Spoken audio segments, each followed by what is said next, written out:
अस्सलामुअलैकुम दोस्तों, मेरा नाम मोहम्मद ज़ीशान है और उम्मीद करता हूँ कि आप सब खैरियत से होंगे।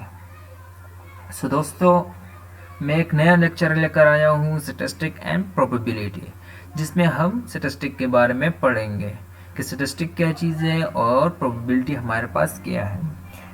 और ये लेक्चर स्पेशली बीसीएस के लिए बहुत ही हेल्पफुल है और ये मैं बहुत ही ब्रीफली, बहुत ही सिंपल और बहुत ही आसान तरीके से समझाने वाला हूँ। So guys, let's start our lecture. Statistic statistic हमारे पास है क्या? स्टैटिस्टिक एक लैटिन वर्ड है जिसके मायने है पॉलिटिकल स्टेट, यानी स्टेट के बारे में स्टडी। इसकी डिफिनेशन देखें, statistic is the study of collection, organization, analysis, representing and then obtain result about data।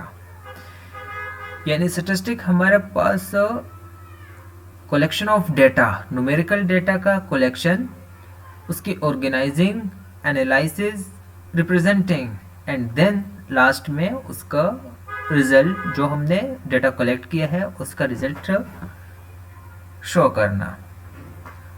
और हम स्टैटिस्टिक को कितने वे से स्टडी कर सकते हैं? There are two basic types, यानी टाइप्स ऑफ स्टैटिस्टिक हम देखें तो there are two basic types.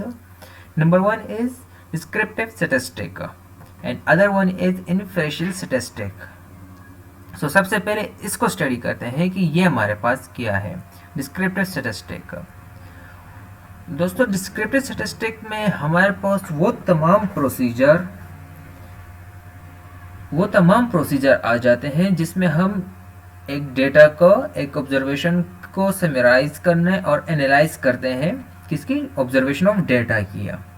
For example, एक मिसाल लेते हैं, हमारे पास एक क्लासरूम है और हम उसमें उसके स्टूडेंट की सेटिस्फेक्शन लेवल पर ऑब्जर्वेशन करते हैं, उस पर रिसर्च करते हैं, यानी उसका ऑब्जर्वेशन लेवल हमने उस सारे स्टूडेंट्स का फाइंड करना है।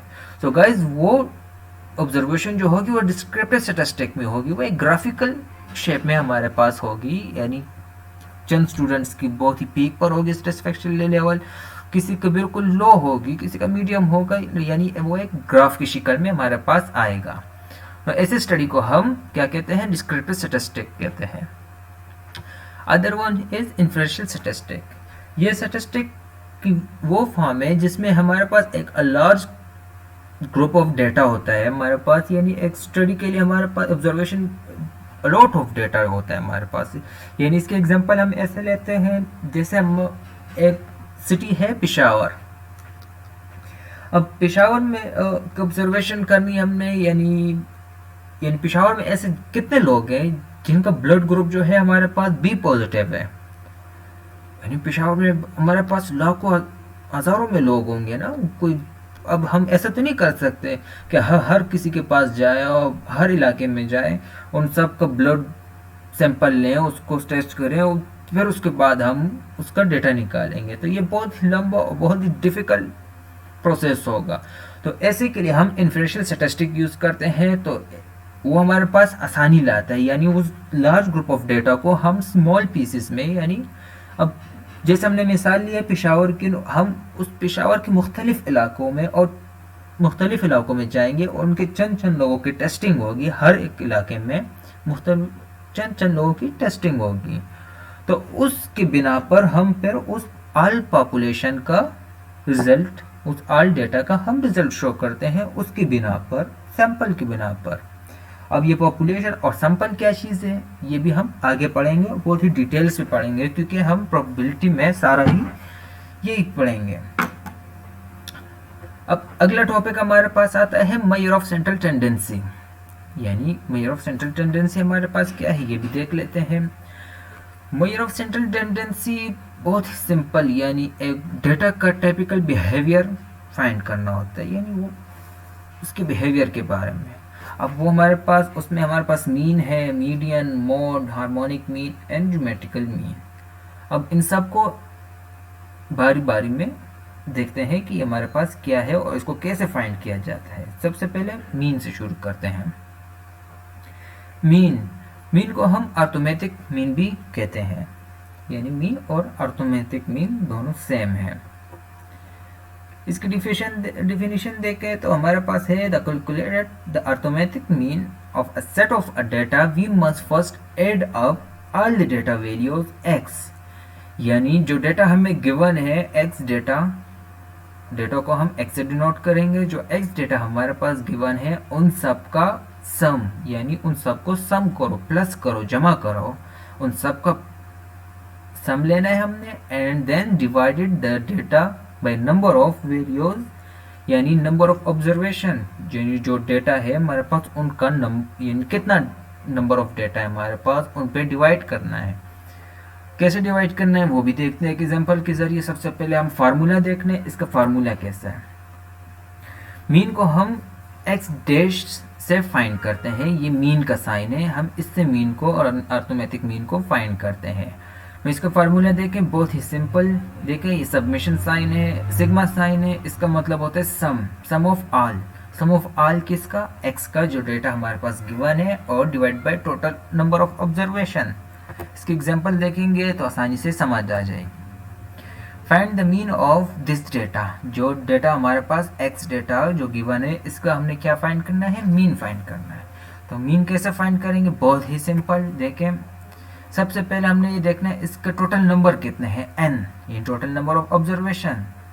तो देखो 1 2 3 4 5 6 7 8, यानी टोटल नंबर हमारे पास कितने हो गए, 8। टोटल नंबर ऑफ ऑब्जर्वेशन हमारे पास आ गया है 8। अब मीन फाइंड करने के लिए देखें फार्मूले को पहले देखें, सम ऑफ ऑल नंबर, यानी देखें sum of all number, this data का सम, सारा sum divide by total number of observation 8, ये आ गया। इनको सम करेंगे ना हमारे पास 56 आ जाएगा। इससे 56 को हम 8 पे डिवाइड करेंगे और इससे हमारे पास इसका आ जाएगा मीन। जो मीन हमारे पास इस डेटा का आया है वो है 7, यानी इस ऑल डेटा का मीन हमारे पास क्या है, 7। सो guys let's move median. Median क्या है, मीडियन हमारे पास एक गिवन डेटा का मिडल वैल्यू, सेंट्रल वैल्यू, उसको हम क्या कहते हैं, मीडियन।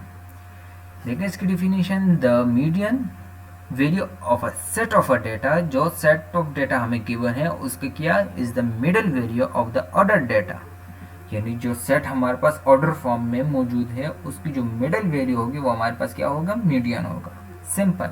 इसका फॉर्मूला चेक करें, हमारे पास इसका फॉर्मूला आता है और देखें इसको हम इस साइन से डिनोट करते हैं, मीडियन को, is equal to total number of observation plus 1 divided by 2, यानी इस फार्मूले से हम मीडियन फाइंड करते हैं और इससे हमारे पास उस मीडियन की पोजीशन आ जाएगी। अब देखें कैसे, इसकी एग्जांपल देखते हैं। Find the median of the following this data, ये डेटा हमारे पास देखें ये अब अनसॉर्टेड फॉर्म में है, यानी अनसॉर्टेड मतलब कि ये हमारे पास ऑर्डर फॉर्म में नहीं है, तो इसको हमने पहले ऑर्डर फॉर्म में लाना है, सॉर्टेड फॉर्म में लेकर आना है। तो वो हम इस फॉर्म में देखें, ordering the data is give this, ये अनसॉर्टेड था, ये सॉर्टेड हो गया, ऑर्डर फॉर्म में हो गया, तो ऑर्डर फॉर्म में हो गया। अब देखें हमने जैसे इसकी डिफिनीशन में देखा, इसकी मिडल वैल्यू जो होगी वो हमारे पास क्या होगी, इसका मीडियन होगा। अब इसके देखें मिडल वैल्यू कौन सी है, देखिए टोटल नंबर हमारे पास कितने, 1 2 3 4 5 6 एंड 7, टोटल नंबर हमारे पास कितने हो गए, 7 हो गए।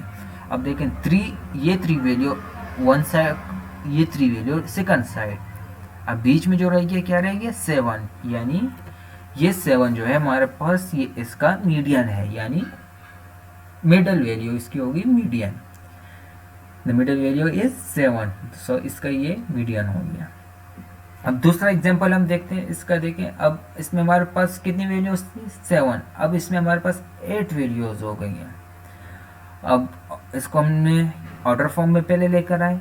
अब देखें इसकी जो मिडल वैल्यू आती है ना, 1 2 3 4 5 6 7 8, अब 8 इसकी जो मिडल वैल्यू आएगी 3 ये साइड पे करें और 3 ये दो वैल्यू जो है हमारे पास, ये इसकी मिडल वैल्यू है।